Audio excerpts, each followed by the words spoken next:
and so I went in to talk to him in his office, and he says, Mr. Semas, he says, I really appreciate your desire to be a historian. I really am happy to see that. He said, but if you do this path, you will starve. And he went on to tell me all the problems that you would have to become a history major. He advised me to pick a career in which I can make good money and make history as a hobby. And so I ended up choosing accounting, and he was correct. And so for the last 25 years, what I've done is I've tried to collect imagery of the Central Valley between the Grapevine, this is south, up to about Stockton to the north, and capture the imagery that existed of the time between the 1850s and the 1940s. A lot of stuff that existed at that time is long gone, and the people that also knew it existed are long gone. And so the only thing we have left to see is a photo. I put together this slideshow about 3 years ago, and it's only been shown once. And it is of the Tulare Lake. We all know that there was a lake. It was the largest freshwater lake west of the Mississippi. It existed for almost 500,000 years. In fact, we'll get going into it right now. I'd like to give special thanks to the people that are listed here, because without them, this slideshow would not exist. They had photos and documents and stories that I was able to put together to make the slideshow possible. And without them, I would not have been able to do the show at all. So, the Tulare Lake and its basin has existed for over 500,000 years. The water flow of the Kings River created an alluvial fan that extended from Piedra, which is by Pine Flat Dam, to Riverdale, forming a slight hill that trapped the waters of the Kings, Kaweah, Tule, and Kern rivers. And what that's called is a summit moraine. Material that washed out of the Kings River, washed into the valley, and created a very slight hill which backed up the waters of these rivers to create Tulare Lake. The lake overflowed at a place called Summit Lake, which is right south of Riverdale, southwest of Riverdale. You drive over on Mount Whitney Avenue. Summit Lake was a giant 10-mile area of swamp. It was cattails and wild animals, and water would rise in the lake just enough to go over the summit and pour into the San Joaquin River drainage. The lake was over 600 square miles in size. That's a lot of water.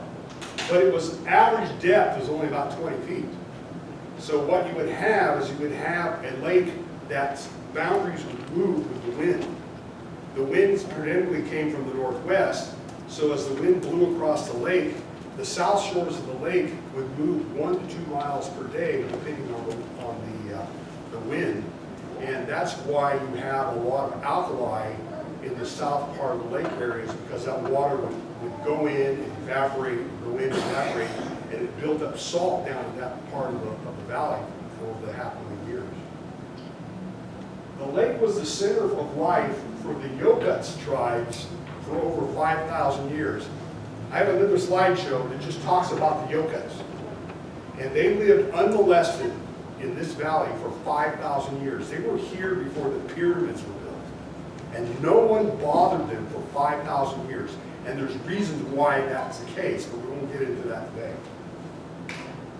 The location of the lake and its size had a huge impact on local weather. It is located in one of the sunniest areas of the United States. Only the Mojave Desert gets more sun than the San Joaquin Valley. Because of that, the summer evaporation off the lake created daily rainstorms that fell on the surrounding areas. And streams fed by these storms flowed from the west side of the valley. These streams were home to many varieties of fish. And I have early stories of people fishing for trout in Sunflower Valley. So, if you can believe that. The basin has been dry mostly since 1896. There have been some exceptions because of wet rain, but the basin has been dry. But I will guarantee this, the lake will return. There is nothing that will stop Mother Nature from pouring enough water into our mountains that there's nothing we can do to stop it. That lake will come back and then it'll dry out. That lake will come back and dry out. Now, what I have here is an 1851 satellite image. This is not sent up by horse and buggy. This was an artistic rendition of what the valley looked like from space in 1951. And as you can see, there's an outline here. That is Tulare County. That's where Tulare County is situated in relationship to Tulare Lake. So what you have here is this is the Kings River, this is the Kauai River, we've got the Tule River and the Deer Creek, and down here you've got the Kern River flowing all into this water basin. And then you can tell that it was just basically a swamp all the way up the valley. And it's because it was a swamp that this was really the last place in California that was settled because of it. I have this from my collection, an 1876 drainage map of the Mcclure Valley showing, well, they were just rough ideas of where the rivers would go. The map does have on here, it has Kingston, it has Smith Ferry, and it also has Summit Lake right there. This was a very early map of the Tulare Lake. This is an 1876 county map, which is probably the most accurate map I've ever found of the Tulare Lake Basin. And it shows the lake in its entirety, and it also shows the islands that existed out there, and the survey markings of where the islands were. So if I was to overlay this with the current map, you'd see where the islands were back over 150 years ago. This is from an 1892 map. This is from the Thompson map list from 1892. It shows the Tulare Lake has been shrunk down a little bit more here. There's places where there's different schools, but out here you'll see there's this little school out here in, well, this would be south of where Highway 41 and Highway 33 cross. That would be right about there, and that was the Washington School. And this is what the Washington School looked like back then. Now, when you see that, when you see just how vast and barren the area was at that time, you've got to ask yourself, what were these people doing out there? Well, I've heard a term that I'd never heard before until recently. They were called sky farmers. And a sky farmer was someone who cast his lot on vacant land and hoped it rained enough to keep his crop alive. These were sky farmers. Now, there is nothing in that place today. In fact, I've even had a hard time looking at satellite maps to kind of figure out where this building was, but I could go out there, I could kind of figure it out if I wanted to, but I got a trespass, and I don't like doing that. So. This is an early photo from the Fresno County Library showing the 1884 Pauly Hilborn and Company Roundup near Blakely Ranch. Now, Blakely Ranch is south of Lemoore. And what you have here is you have all the cowboys all lined up. It's a wonderful photo showing these gentlemen. What they would do is they would round up the cattle that was around the lake, and they would herd them all up towards San Francisco where they would be slaughtered, and then the meat would be then distributed throughout the San Francisco area. This was a two-photo set. The other side of it is showing what they were looking at, which is just cattle. And again, what you see is just the vastness of the valley. It was flat, it was barren, there's not much to see. But there was water out there. Now, you won't get to see it in this photo, but there's water out there. This is from my collection. This is shearing sheep near Kettleman City in the 1880s. And so what would happen is there was a lot of grazing, cattle, sheep, hogs, and this is a group of Hispanic and Native Americans who were hired to shear the sheep. And what this gentleman are standing on are the bags of wool that they harvested for that day. Now, when you came down the valley, the main place that you would cross would be at the Whitmore or Kingston Ferry, which is near Layton. And I have here an early map showing where Kingston was. This Layton would be right here, and there's the map, there's Kingston. And I put an X here because this is where the headquarters was for the Laguna de Tachi land grant. And that was one of the few Mexican land grants that existed in the Central California that was recognized by the federal government as a valid land grant. This other area that I circled here is the headwaters, or the head gate for Last Chance Ditch. So we're going to take a look at some of this stuff. Here is a photo of the actual ferry crossing the river there at Kingston. And I had to go far and wide to get that photo. I was very happy to get, now I don't have the original, but I was very happy to be able to copy from the original to show this, because this is the only known photo I've ever seen of the actual ferry. And there's a rope that went across, there were pulleys that the ropes would go on, and they would just pull this back and forth across the river. Later on, in 1885, they built this bridge. This was called the Kingston Ferry Bridge. I found this in the archives of the Layton Library in Layton. And when I pulled it out, they had no idea they even had the photo. And I said, do not leave this in public hands. You need to lock this thing up. It's the only time I've ever seen this photo. And it shows the actual bridge that existed. Today, if I go there, the only thing you're going to find are these concrete pillars. This is the Fresno County side, and this would be the Kings County side. I went out there about 2 years ago and actually stood on top of the pillars there. And it's one of the few physical remains left of Kingston itself, are those pillars of that bridge.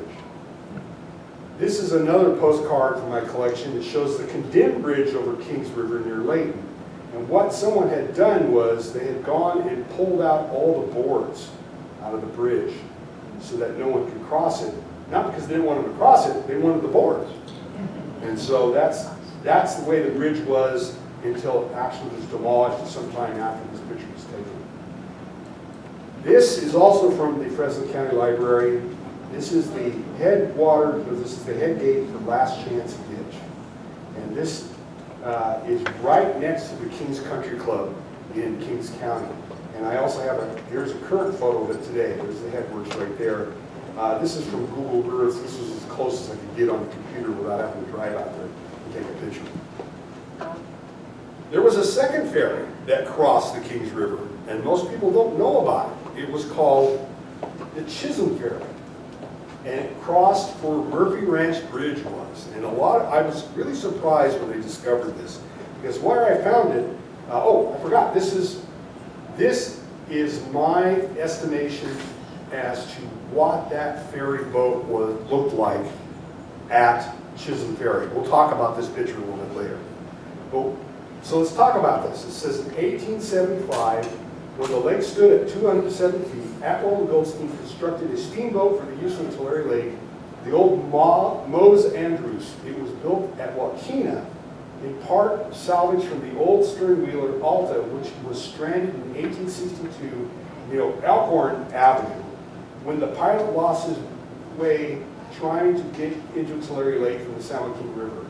The Mose Andrews was only 50 by 15 feet and was intended to tow a barge for moving stock and freight.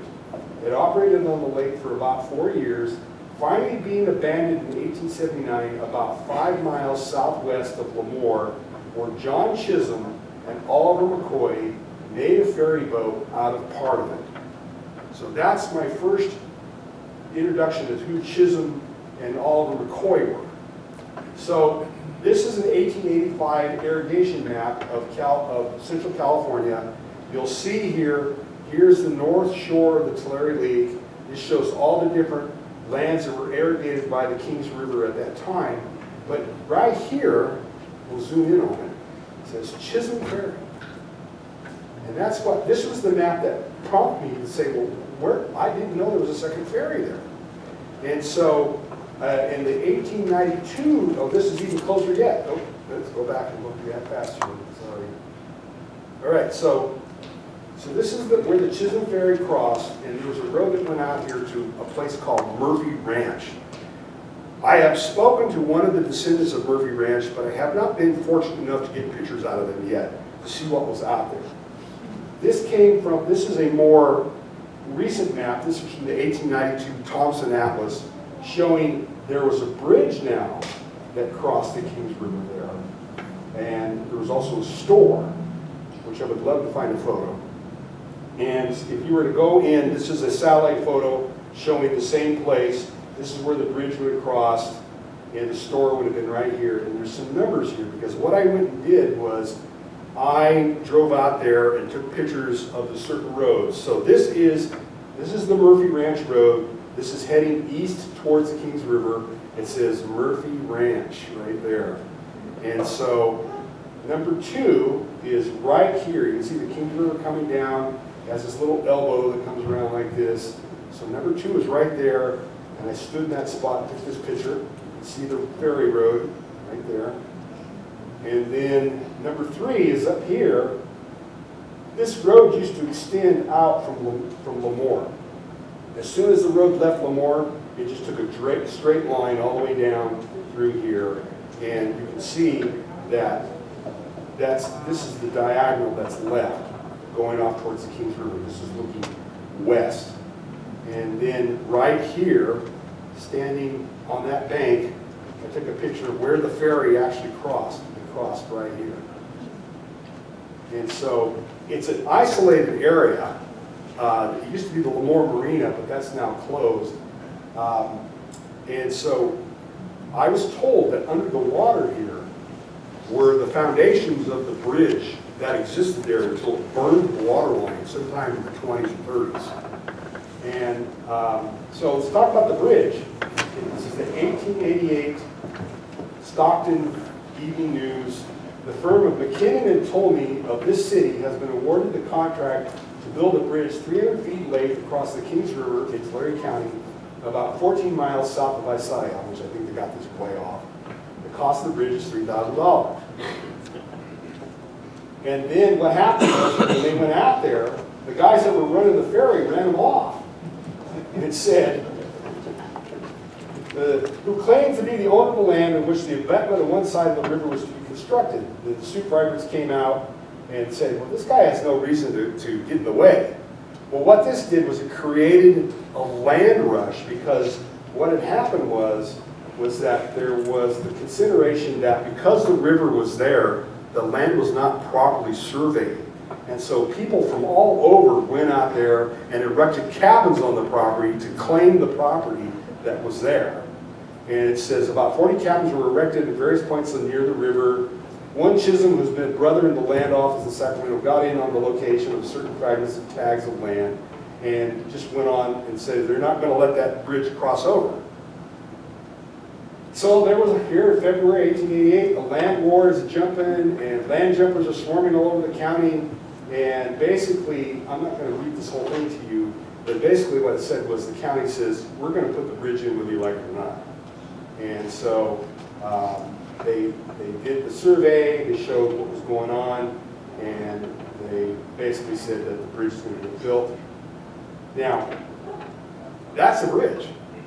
I did not know I had that picture until very recently, when I realized, I bought a photo album at an estate sale, and it was of a family called the Phillips family, which lived right in Kingston. And this was in the photo album, and I realized that this was the actual bridge. And so that's 1914. That's a brand new car. This is the paper plates that the car had. It's not the best copy on this screen, but you could read it was 1914.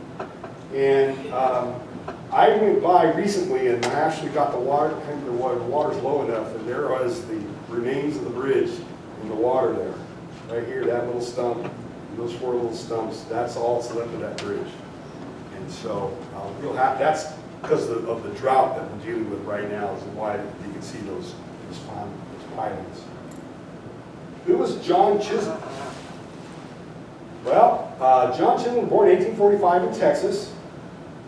His father died in East Texas, and his mother remarried in 1852 to a Fielding Hathaway in Lamar, Texas. Fielding and his family came to California between 1852 and 1856, settling in Visalia in 1868, and built its first grist mill. The family moved to Lemoore in 1877 and remained in the milling business until 1892. No official record of John Chisholm exists after 1890. So after 1890, he fell off the planet. I don't know what happened to him. His other partner, Oliver McCoy, had a little bit more involved with his life. There he is. There's Mr. McCoy. Looks like a typical ferry operator, if I haven't seen one. And so he was born in Missouri in 1849. He moved to California in 1852. He married Maggie Croyer in 1873. They had 7 children. Lived in Lemoore from 1870s until his death in 1891. And the census for 1880 lists him as a farmer. The census for 1890 listed him as a real estate agent. Oliver and his brother Daniel bought the Water Witch. Okay, we're getting ahead of here in the story. There was another boat called the Water Witch. The guy who owned it, his name was Eating Smith. We'll talk about that too. And part of the Water Witch was used for the Chisholm Ferry. What happened to him? Whiskey is said to have been the principal cause of the fight between Indians and white men at Coyote Holes, Kern County, last Friday, in which Oliver McCoy of this county lost his life. 2 men murdered on the Mojave Desert. What they did was they went down there to arrest some Indians, and they ended up shooting them and killing them. And so ultimately what happened was that they had to bury them down there in Mojave, and it talks about here that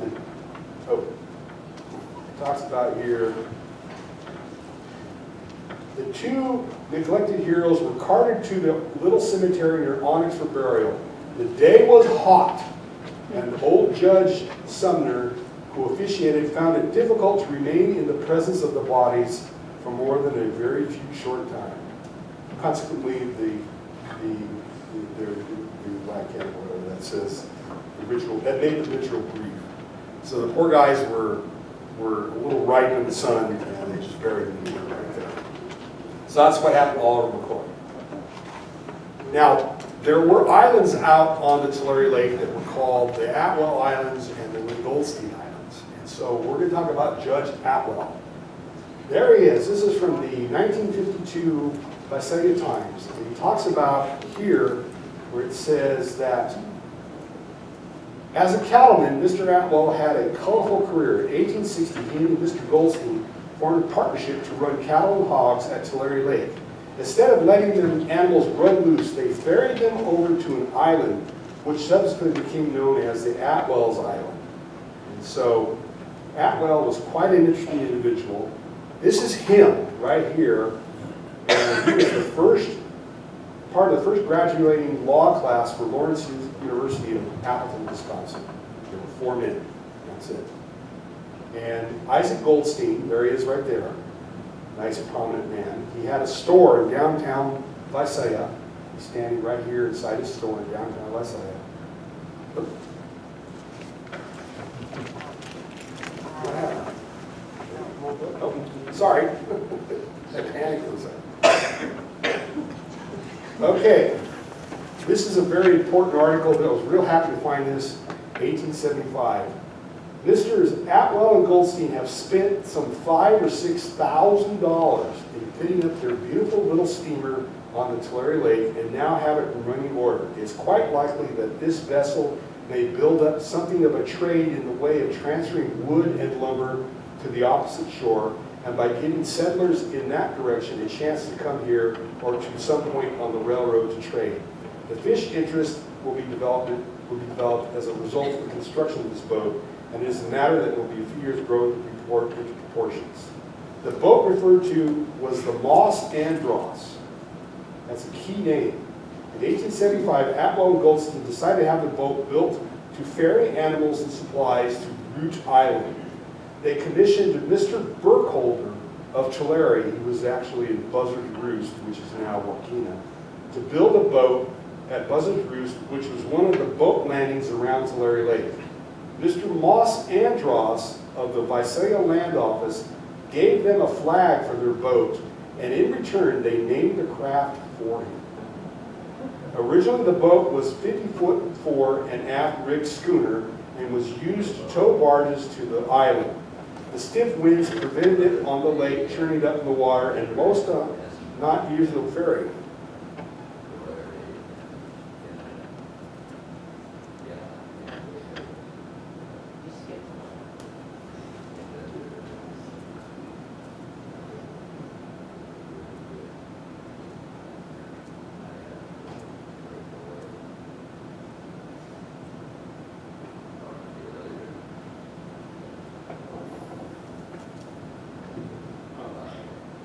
It was used to tow barges to the island. The stiff winds prevented on the lake, prevalent on the lake, churned up the water and almost wrecked the schooner, so it was converted to a side wheel schooner.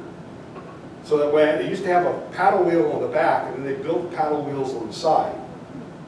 And the boat was used to take passengers around the lake. The trip took about 7 hours, and many excursions were chartered for summer moonlight rides. In 1879, during a severe storm, the Los Angeles ran aground about 5 miles south of present-day Lemoore and was left for salvage. The engine and boiler were hauled to Visalia and used by the Visalia Water Company. Later, this machinery was hauled to the mountains and used it to power a sawmill. And so what we've got here is the lake landings. This is over at Kettleman City. This is Creighton Ranch. This would be Buzzard to Roost. This is Cross Creek, and this is up by the Tulare Lake, or up by Lemoore. A closer view of that. And there's the islands. We have Root Island, which is now Alpaw. This is Goldstein and Atwell Island, and this is Pelican Island. This is not, don't get excited, this is not a picture of the boat. I have not found a picture of the boat, but this is what it would have looked like. This is the stern wheeler on the back. It had the ability to load. This is about 50 feet long, and it was steam powered. That was in Sacramento. I would love to have made that the boat for Tulare Lake, but I can't. This is Atwell Mills. And the reason why I bring this is up near Mineral King, and this is where that steamboat engine went. And I keep hitting the wrong button here, I'm sorry. And there's the engine right there. That's it, powering the sawmill. And if you go up there today, it is still there. That is the last vestige of any evidence that there was something on Tulare Lake. And it's up at Atwell Mills in Mineral King. And so and you can see the size of that engine. So it just gives you an idea just how big that boat was on the lake. There was a schooner called the Water Witch, and it was originally called the Alcatraz. And what happened was that a guy from Tulare, or a guy from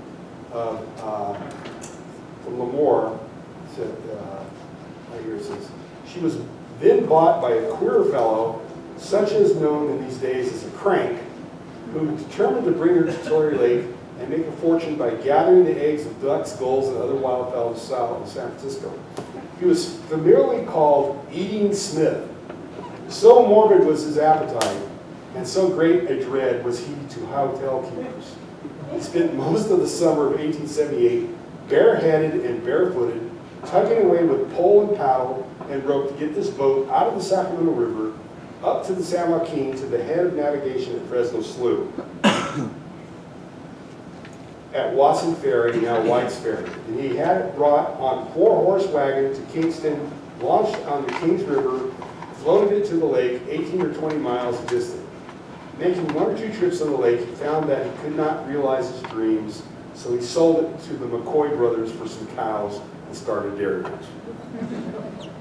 Now, the McCoy brothers used it until it was wrecked, and then they used it, part of it, to become the ferry, which was what that boat was at the very beginning of this, that flat bottom boat with the people standing on it.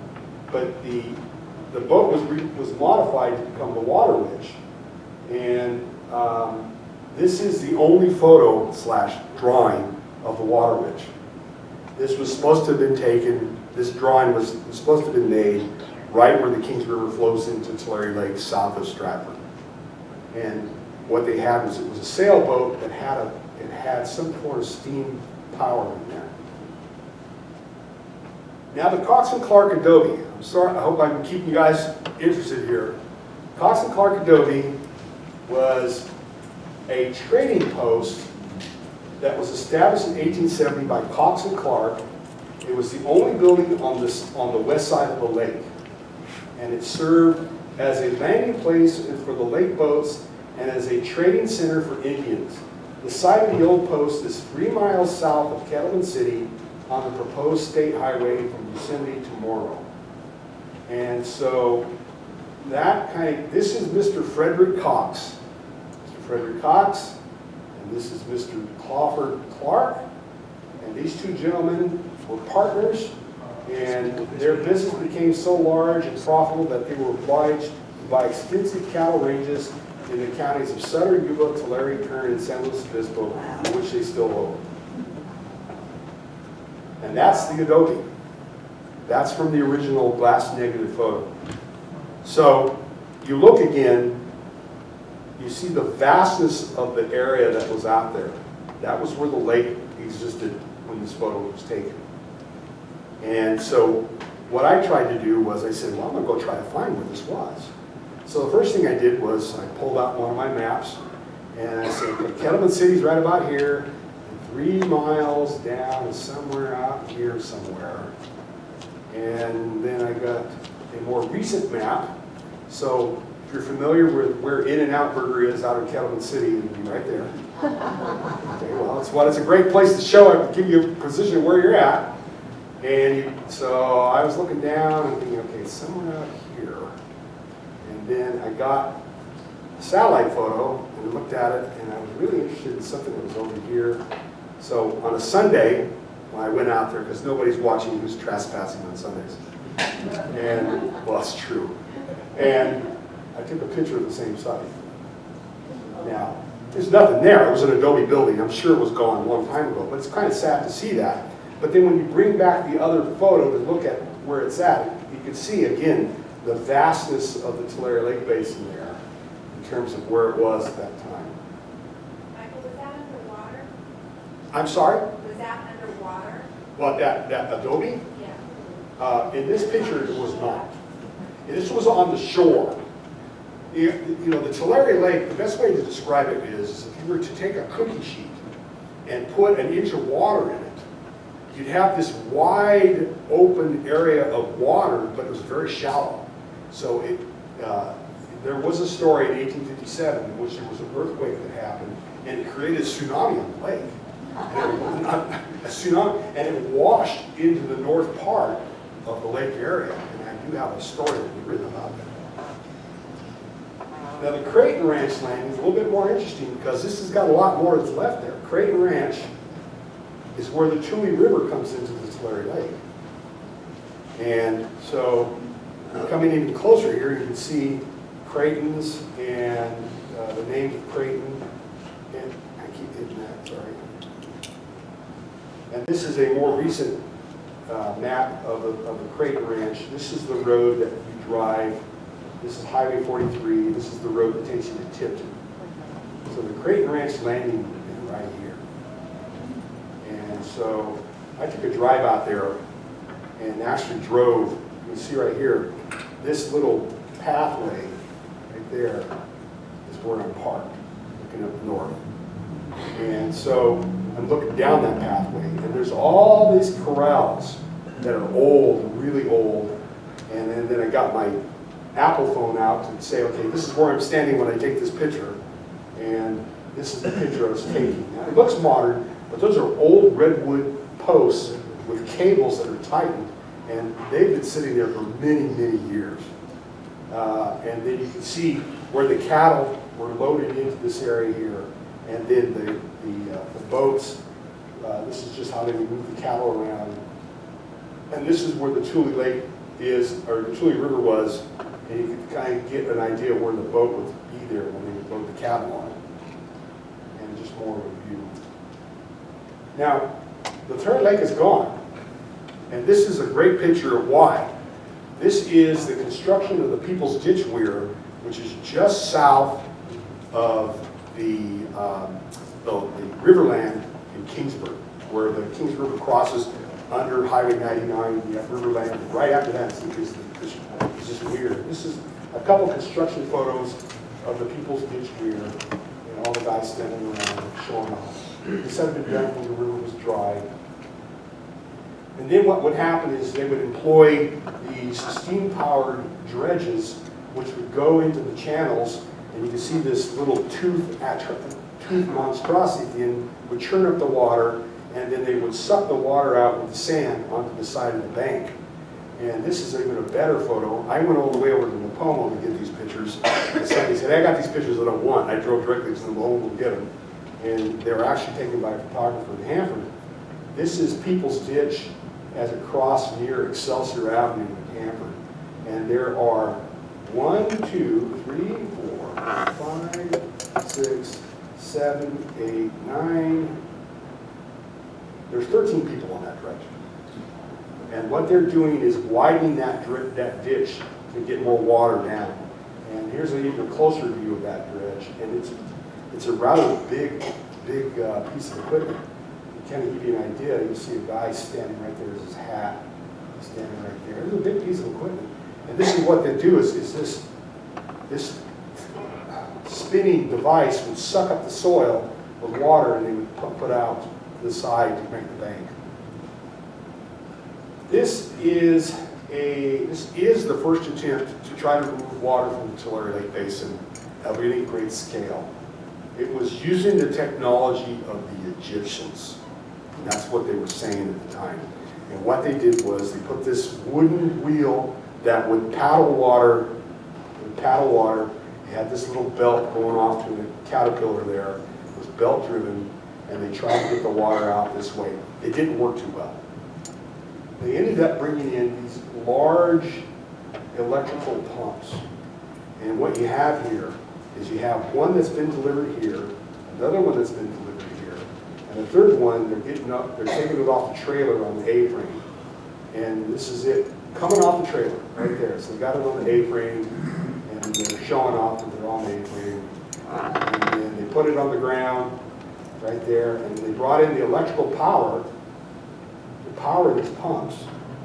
And then I found this postcard recently. It talks about 100 horsepower electric motor in Tulare Lake, right there. So that's what was going on. That's how they initially drained a portion of the lake, was with these large electric pumps. And this is a scraper that would go along the edge of the lake, and they would dig into the ground and then build up a levee. That's the initial way they did the levees. And they also had these Fresno scrapers that were being drugged by Caterpillar tractors, where they would drag the soil and bring them up and build the levees. And this is another picture of them dragging the soil. When the water would come in, they would end up using the dredges. This is from 1920s, when just south of Stratford, they really built up the levee there. And that's the construction of the levee just south of Stratford. So if you're driving to Pismo Beach, you're going to cross over this levee right as soon as you cross over the Kings River Bridge. And there's another view of them using that large drag bucket to do it. The early farming operations, I love this picture because this was the field office. I mean, it wasn't, that's what the caption was, field office. It was a guy's bed and his desk. It was out on Tulare Lake. And so what they would do is, wheat was a huge crop that was grown in the Tulare Lake Basin. And in order to do that, they had to, first of all, break the clods of dirt because it was so tight, there was so much clay in the soil. And so they had this contraption weighed down with sandbags, and they would drag the horses across it just to break the clods. This was on the Santa Paula Ranch, which was south of Stratford. They would then broadcast the wheat in this, they would dump wheat seed into this little hopper, and there was a wheel that would spin really fast and broadcast the seed out so that it would plant the wheat. And then they would harrow in the wheat seed so the birds would eat it. And you can see that they have those teeth, they're just dragging that over just to cover up the wheat seed so that they would allow the wheat to grow. And then later on, when it was time to harvest the wheat, they'd bring out the horse-powered wheat harvester, And this is on Tulare Lake. You can see off there in the distance again, the lake bottom. And it was horse-powered or mule-powered or whatever. This guy had a job of being able, he had the ability to use his little whip to touch each one of the mules. You can see they were pulling. And then on the backside, there's where the wheat would come in, and it would create this, they would have the wheat coming off here. These gentlemen were called lumpers, because they would create the lumps of bags of wheat for them to throw off the side, and then the straw would go out the back. This is a harvest crew near Stratford in the 1890s. I can only imagine how good they smelled. And of course, there's always the complimentary dog right there, right there, and right there, and another dog right there. When you're driving the coast, you're going to go through Stratford, and there's houses that are still there. These houses are still there in Stratford. And this is teams of wheat, or teams from the Tulare Lake bringing in wheat on the wagons. And they're bringing it into the Stratford train depot there. And here's another view of the same bags of wheat. And these mules decided to take a break. And this is a view looking the other way. This is looking back towards Highway 41. And one more view looking back towards Highway 41. And if you've been to downtown Stratford, you're going to know it's a very wide downtown area. It has two very wide, a big park in the middle. And the reason why that exists is because the mules would come in and they didn't want to take them off of the reins, so they would bring the mules to the middle where there was these giant troughs for them to drink water, and all the mules could stay hooked in and they could drink out of the troughs, and they could come from either side. And that's why that city of Stratford has a giant park in the middle. The library. Pardon? Where the library is? Where the library is, that's exactly right. Von and Turner were one of the earliest farming operations in the Tulare Lake Basin. And I was able to get some great photos from the family. This is Elmer Von Blon in one of his cars. And there's William Turner there in front of it says Von and Turner on top of the Caterpillar. And this was taken in 1914, and they did so well that year that the U.S. government came to them and said, what are you guys doing? Because we want more of it. And it was right before World War I, and it was a great, they really contributed to the export of wheat around the world. And there they are, they were partners. Turner sat down, Von Blon up there, and they were both very good businessmen. They also did hay out there in Tulare Lake. There's a hay baler out there. And this is one of the early pieces of equipment they had. They are harrowing in wheat, so they replaced the horses with the Caterpillar. And just were able to grow, they were able to plant much more acreage and much more economically quicker without having to deal with the problems of horses. This is from one of my postcards. It says, in the harvest field below the war. And I always look at this and I always say, oh my God, if the California EPA saw that. If this is starting up one of those giant tractors that they had. And then this is even another group. This is down south of Lemoore. This is from the Sullivan Ranch. A really nice setup of equipment. And then here's the tractor in operation. And again, you see all that smoke coming out of there. But again, this was the economy of scale. You got rid of the horses, you brought in the iron equipment, you were able to go farther, faster, with more space, become more economical, grow more crop, and make more money. And this is how you could tell which way you were going, because you couldn't see where the wheel was. They had this little arrow so that the driver could see which way the tires turned. This is one of the later pictures of Elmer Von Blon's operation. He was quite a show-off. He had all the harvesters all lined up right there, all his trucks, his cars. He was big into airplanes, and he had farmed the Tulare Lake Basin from 1914 through the 1950s. I think he bankrupted himself 3 times doing it, but he made a lot of money for a lot of people, and so this came from the family collection. And the one thing they had to deal with out there a lot was coyotes. And so this is a group of men from their day's hunt of the coyotes. They got the poor animals piled up there. And then here's another one from the coyote hunt west of Tulare Lake. And 25 cents a coyote, I'm sorry? which we did pay 25 cents. There was a bounty on the coyotes, yes. So they were going to make money on it. Now, I don't know what the price was, but you are correct. There was a bounty on the coyotes. And so this is 1917. They're all celebrating all the coyotes that they got there. We're going to go out and drink that off tonight. And, now, I have not found a picture of a boat on Tulare Lake, but I do have pictures of the dredges, which is very interesting itself. This is probably my most favorite dredge image because it is taken, this man is standing on the arm of the dredge and you're looking down at the Tulare Lake from the top there. You can see there's a boat there, berthed, and another flat barge there. And so he's at the top of where the arm is on the dredge. And this is 1916, showing the vastness of the Tulare Lake at that time. And you see these two dredges out there. Now, to give you an idea, these are 3 stories tall.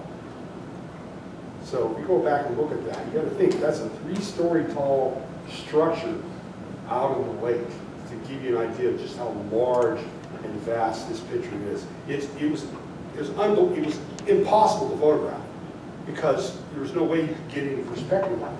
This is one of the few pictures I've ever found that actually gave perspective so you could see just how vast the lake was. Here's another picture of the lake, with the dredges of the lake. There was a low spot, they call it 5 points within the lake, where the 5 rivers of the lake flowed in, the low part. And that's where they would keep the dredges. And here's another picture of the dredge, basically pulling up soil to make the levee taller. And this was called the Eagle. This dredge was called the Eagle. And just show you the size of it again. You can see there's the men standing up there. It's a large piece of equipment. This was the El Rico dredge number 5. I don't know what number 1 through 4 was, but it's El Rico dredge number 5. And this was the Cahuilla dredge. This was making a pathway for the Eagle in 1922. And this was the Virginia dredge in the Tulare Lake Canal. So those were the 4 dredges that existed out there. They were all run by Elmer Von Glahn. In fact, there's another one. It was called the Von Glahn, which I never got a picture of. The 1938 flood was something that my mother told me about because she was 6 years old at the time, and she lived in Layton. Actually, she lived in Hardwick. And I have pictures of my grandparents' house with water up to the middle of the wall inside, and the house was way above the water. The 1938 flood was pretty bad. And so this is a picture right outside of Stratford when the levee broke. And you can see how the water's poured in there. And then this is a postcard I have. It says, lucky escape floodwaters. And that behind there is the El Rico Ranch, right back there, underwater there. And just more water pouring in right there over the levee. And the levee busted, and the water's coming in. This would be the Santa Fe, or the Southern Pacific Railroad, just east of Lemoore Naval Air Station. So that's, the railroad was high enough to avoid getting flooded, but that was about it. And then this is the bridge that crossed Stratford, showing how high the water was at that time. When the locals in Stratford saw that the water was coming, they ran out and got their caterpillars and they said, we're gonna make a dike, we're gonna stop it, we're gonna keep it from being flooded. And so they ran out there and panicked, and they built up this little, to just cross the roads with dirt. Please don't come to my property. And well, that didn't work too well. You see the water going out there. And so the houses that were built out there when the lake existed knew where to go. The people that built them. So while it flooded around everybody else, the houses were still in that what we call the high spot, which is just basically a gopher hole that was dug up. Here's a dairy that was there in Stratford that got washed away. You can see the water flowing through the power lines. Was basin, or did it go elsewhere in the county? It went all over the Central Valley. Finding pictures of it is very difficult. I don't know, well, I guess probably because it was the 1930s, we're in the era of the Depression. This wasn't a very wealthy area at the time. Nobody had money for a camera. So, it's just, there's a lot of reasons why there's not a lot of photos. I was happy to get these. These came from a guy's the family's been farming in Stratford since the 1890s. And so I was very happy to get these photos from the family. There, Pardon? there was also water all the way to Wachuma. Yes.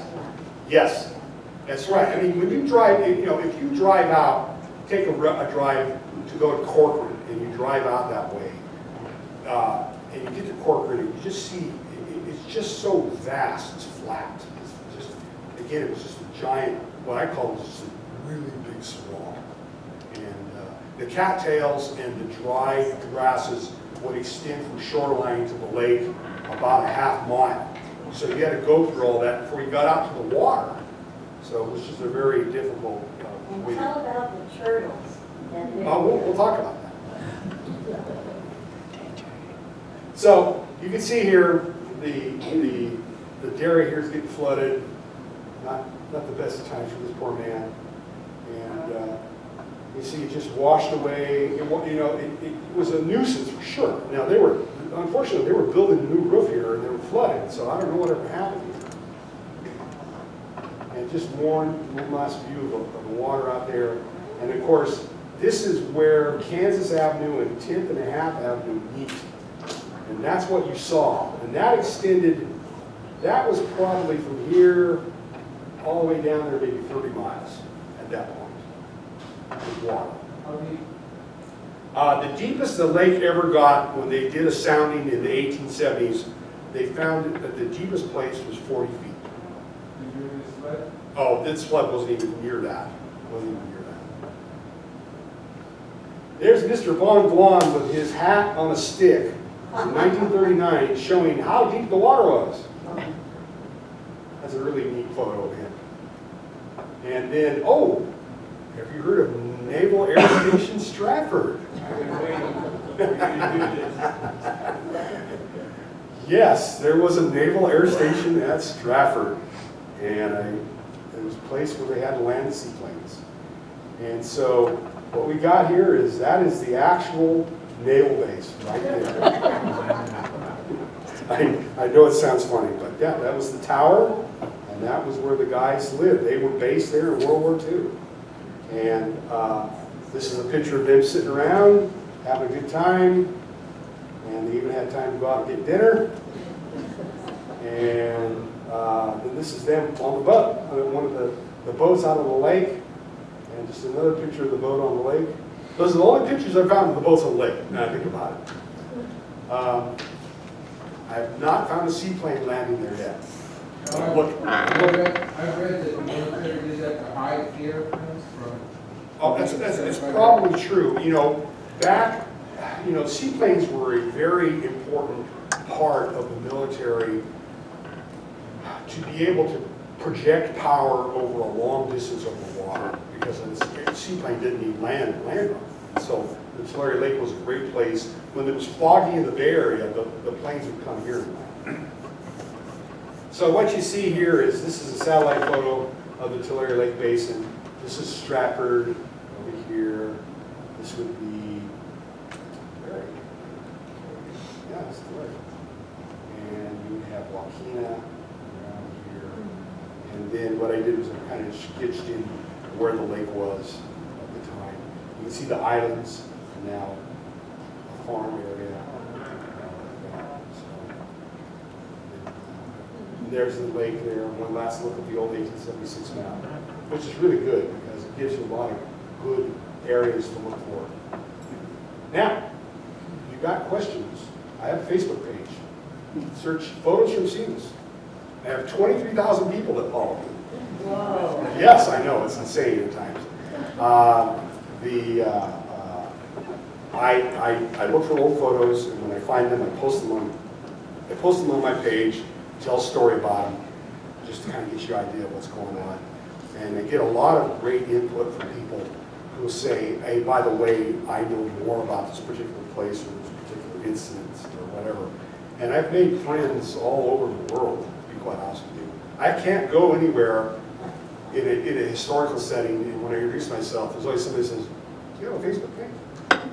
Yes, I do. So, and before we end this, I'm going to take a special minute for a word from our sponsor.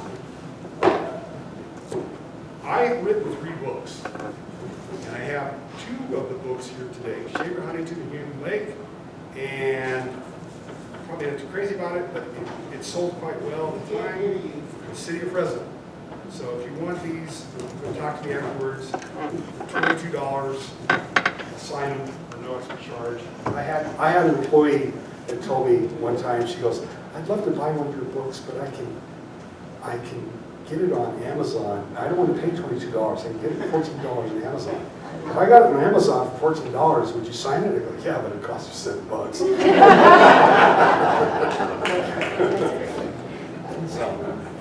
And that's it. So that's my presentation. Do you have any questions? Yes, sir. Michael, do you have any pictures of when the levee turned in 85 or 86? When the levees went? Yeah, when the levee turned in the 80s? No, I know that J.G. Boswell in 1969, he went and bought cars for $5 a piece and made levees out of them, which was at the time was brilliant. And I've seen pictures of them, but I have not been able to get my own personal hands on any of the photos of any quality. I mean, I can go to the newspaper and get a copy of it out of the newspaper, but it's not going to be the best quality image. I was lucky enough to work on the levee project. Oh, you know, in the 80s, yeah, that was Put a lot of people to work. yeah. Any other questions? Anything? Oh, come on. Well, another fish was in the Tulare Lake. What wasn't in there? It was an unbelievable bird sanctuary. Unbelievable. The stories that I read about people who could not believe the hours and hours of ducks that would fly over. And the pelicans would nest out there, the seagulls, all these different animals. There were turtles by the billions. Okay, and you think today, what happened to those poor turtles? Well, if you go over to the Lemoore sewer farm and you peek inside one of the little areas in which they're evaporating water, it's loaded with turtles. They're still there. They're They're just they were sold by the crate load for turtle soup up in the San Francisco area. and all the way to Chicago. That's okay. That's right. You know, again, the lake has a lot of mystique because it was so vast, and it just had so much to it. I have never found a photo where anybody has hiked up into the hills to take a picture of that lake back when it was in its prime, because, well, a camera weighed 40 pounds, and why would you climb up the hills to take a picture of this long? Pretty tough to get through. So. Yeah. So. Yes? Talk about the Indians that lived around the lake. Yeah. Well, there were 3 tribes, where I learned this from was I was the accountant for the Tachi tribe in the Santa Rosa Rancheria for many years, and I asked a lot of questions from their elders, who are all gone now, about some of the early history of their area. And they relayed to me that there were 3 major tribes that lived around the lake in the Central Valley area. There were the Wachuma, which lived where Coeo Reservoir is now. And they lived there for 5,000 years, at least. Then north of the Kings River and south of the San Joaquin River, there was a tribe called the Chowchilla that lived like the nomadic tribes of the Midwest, where they would follow the tule elk and the antelope along the plain. And then you had Tachis. The Tachis lived around the lake, And tachi is Yokut's word for mud hen. Mud, yeah. And yeah, mud hen. And so it was kind of interesting that I learned that there was actually a social status between the three different tribes, where the other two tribes looked down on the Tachis because they were always covered in mud and dirty and things like that. But the other two tribes are gone. The Tachis are the only ones left.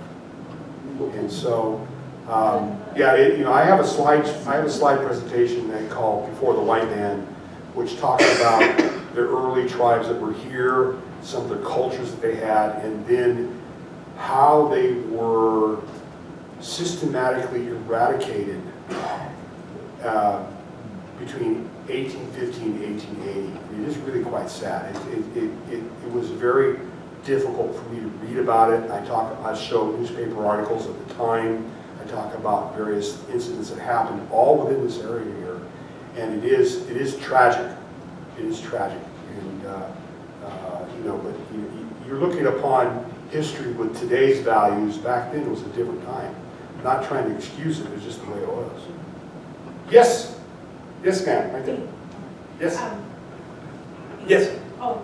There's some people that are Wachuma and Orosi, Yeah. and there was a lady named Mary Wilcox that passed away a couple of years ago, but she was putting together a dictionary, the Wachuma Yokut language. So Yes. there's descendants. out There are descendants, yeah. Yeah. In terms of a functioning tribe, the Tachis are the only ones left. Now, I learned something that I was really quite unusual at the time when I worked for the Tachis, was that they were making good money out of the casino, but they really wanted to make sure that there were certain tribes up in the mountains here that got some of their money. And I was, first of all, I thought that was really kind and wonderful of them. But I learned later that the reason why they were doing that was because a lot of their early descendants were forced out of the valley and told to go to the mountains, and if you come back out, we're going to kill you. And so there's a small reservation up there called Cold Springs, if I remember right. It's between Pine Flat Reservoir and Toll House. And it's a very, very poor tribe, and but they are cousins of the Tachis. So, any questions? Oh, yes. In the 1950s, early in the 1950s, a 73-year-old man, an Indian from Coxon, told me that they used the reeds, which are hollow inside, to make a sort of a mattress to float, and the young boys would lay on that and submerge about 3 inches down, and fish with hooks made of seashells. Yeah. Yeah, that was fun to hear. Well, again, this was the best way I could describe this is that where we lived was the Garden of Eden. You think about the weather that we have today. I mean, it's not too hot. Well, it's not too hot. But it doesn't get really that cold. And the tribes would migrate, the Tachis would migrate between the Wachuma area and the Tulare area in the summertime, and they would go out towards Kettleman City and Kalinga in the wintertime to avoid the fog and stay warm. And they did that again for thousands of years. It was, you walked out of your hut and you tripped over your meal. And the reason why I say this is because as a people, the Yokuts developed the highest form of artwork that has ever existed on this planet for a Stone Age tribe, and it was the weaving of their baskets. Their basketry is beyond compare of any other Stone Age. What I mean by Stone Age is they did not use metal, and it was all natural products. And each basket has its own meaning, and so it's interesting that the only way that you can learn how to do that type of work is if you didn't have to worry about where your next meal was going to come from. If you were always concerned about where your meal was going to come from, you didn't have time to figure out how to weave reeds together to make a basket. Yes, again. I have another question. grew up in Kettleman City. I Yes. live in Hanford now, but when I went through my Indiana Jones, I want to be anthropologist phase, my dad would take me up into the hills and we'd find fossils, shell fossils. And they said, my parents said that that was from the Great Lake that used to be there. Yes, well, you're going back now millions of years, but yes, that was all underwater. Within the last 2 months, I was invited by the family that owns a piece of property in the Mcclure Valley, which is Sunflower Valley to many of you. When you cross over where Highway 41 and 33 cross, and you continue on over the coast, and you go over to the next valley, you'll see there's a fire station up on the hill to your left. That valley is called the Mcclure Valley, and a family that settled in there in the 1880s still lives there. And they invited me back to their property, and I was able to go with them and take pictures of the actual intruded petroglyphs that are still in the caves out there. And it sent a chill down my spine to see that. I could not, I mean, it really was an eye-opening experience for me. And because you got to remember, you know, if this was 5,000 or 6,000 years ago, it was a different climate then, for sure. But, you know, I can't imagine living out there in those caves, because it was just caves. So, and it was very interesting. So I'm going to go back. Yes? I was wondering, you talked about the rivers that fed into the lake, and you mentioned the Tulare and the Ferry. And what about White River? Oh, the White, yes, White River. I left that out by just, I just didn't mention it. But yeah, the White River, yes. The White River is also, it's one of the few rivers that has no, when that thing starts raging, there's no way they're going to, Right. that's for sure. And there's also Deer Creek, which is the same way. But yeah, you're right. It's just a follow-up on that. My Yeah. grandfather was born in Lodi, but he was raised up at the Jack Ranch. Yes. Up on Posey Creek. Mhm.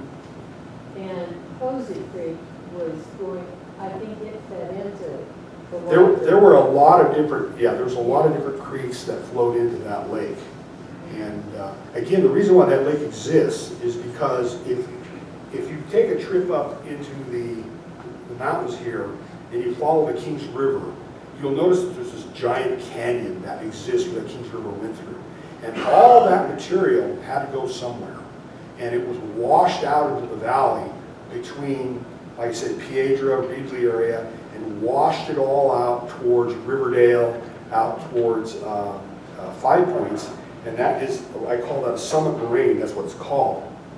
And it kept this like a dike. So the lake would fill up, and then it would spill over. And it would spill over until the water would equalize and it would stop spilling over. So on the wet years, the lake would spill over, and the dry years, it would go back. I have pictures, which I haven't included in this slideshow, of a dredge that was hired to go into the Summit Lake area, which was south of Riverdale, and clean out all the stumps and cattails and everything else that was in there. And I have pictures of them blowing them up with dynamite and listening there pulling out all the stumps. I couldn't believe it when I found them. I just couldn't believe it because I heard the story and there was photographic evidence. So. Yes, ma'am. Is it true that there was an inland waterway from Tulare Lake up to Say that again? Francisco? An inland waterway? Well, yeah, I mean, yeah, you know, there in 1938, in the flood of 38, a gentleman by the name of Frank Latta and a group of his friends took a boat from Porterville all the way up to San Francisco. Now, you got to remember, it was a boat, okay? You know, at the very least, it was a canoe. But there were times in which there were, from White's Bridge, White's Ferry, north, there was regular steamship service along the San Joaquin River. It was just not, the technology didn't exist at the time to get any further up than that. They tried to get it to Fireball, it didn't really work too well. You had to have really good wet year to do that. It just, you couldn't depend upon it. That was the issue. Yes, sir. Do you ever come across the Spanish occupation of California? I just recently was given an incredible newspaper archive of all the early Spanish settlers around the lake. And I haven't had a chance to read it I yet. just follow you on Facebook. Oh, thank you. But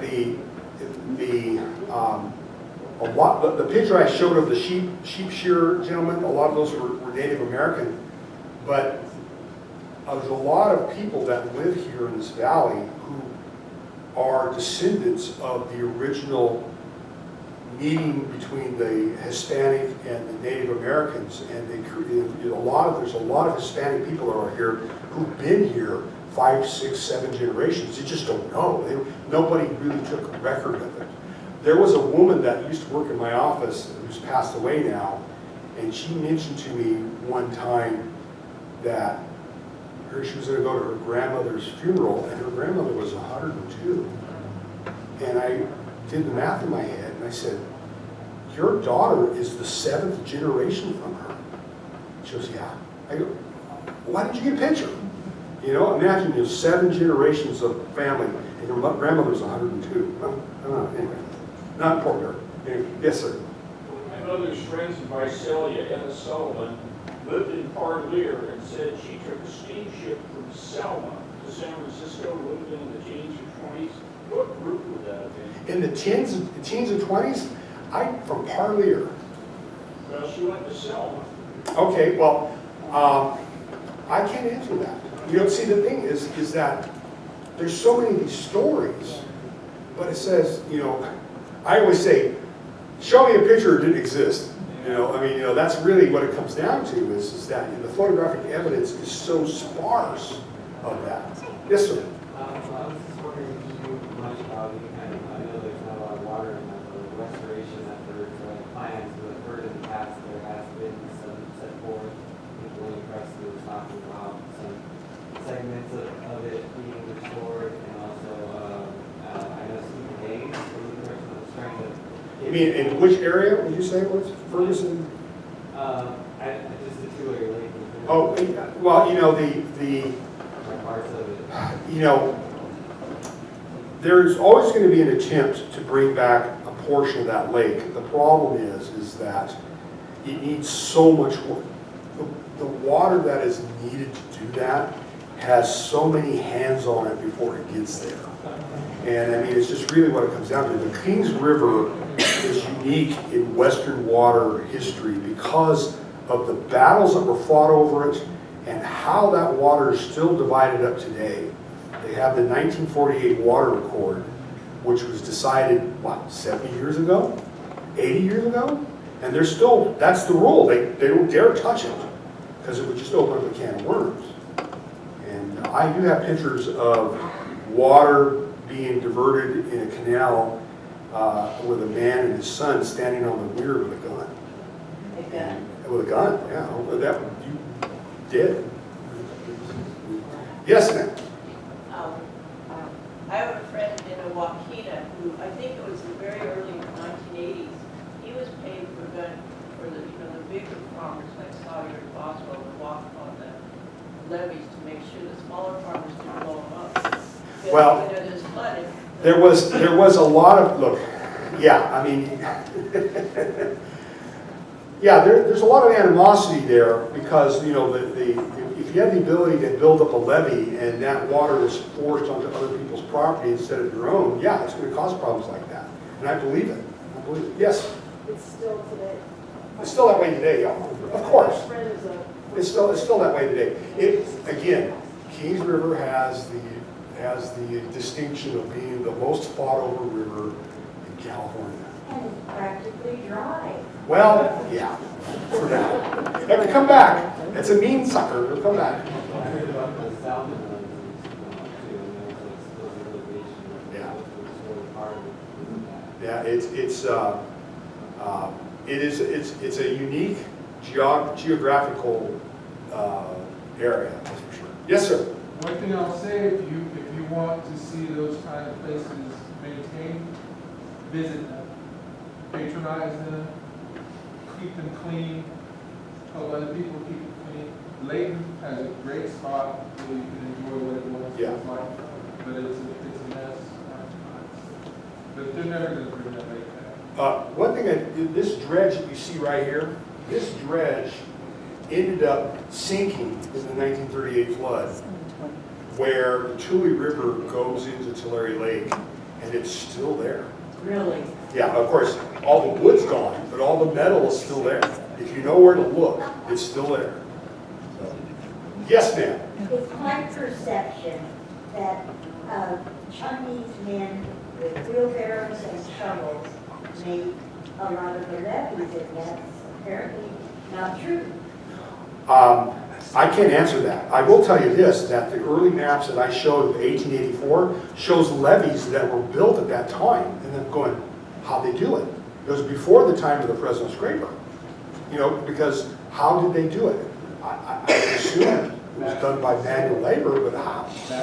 Yeah, but you know, Hanford had the second largest Chinese population in California, other than San Francisco. And so you've got to wonder, what did those people do when they came here? I don't know. That's a good question. It's unfortunate because a lot of their history is lost, and it's just the way it is. And again, you understand, back then nobody cared. I don't care what you people did. I don't want to hear that. It's again different values. Any other questions? Yes, sir. What was the timing of those earlier levees versus building that railroad across Donner Pass? Well, When they finished that. Well, they built, that's a good, I thought of it that way. They built over Donner Pass in the 1860s, and those levees were built after that. So could they have come down here? But who paid them to do it? And see, they weren't going to do it for free. They were slaves, really. Yeah. Oh, yeah, they were. No, I'm not saying, they were slaves. Yeah, they were, but they still had to do it. I mean, you know, they weren't going to do it for free. Somebody had to pay them, even if it was a meager wage. So, any other question? I have one more. Well, Go ahead. the Clear Oaks Preserve, is that indicative of how, east of Visalia? Well, Is that indicative of what it was? there was what was called an oak savanna that ran from Piedra and the Queer River as a triangle out towards the Tulare Lake. It was just a giant oak forest. Because I have been Yeah. there, that's really rugged. Yeah, I'm I trying know. to imagine walking through that before.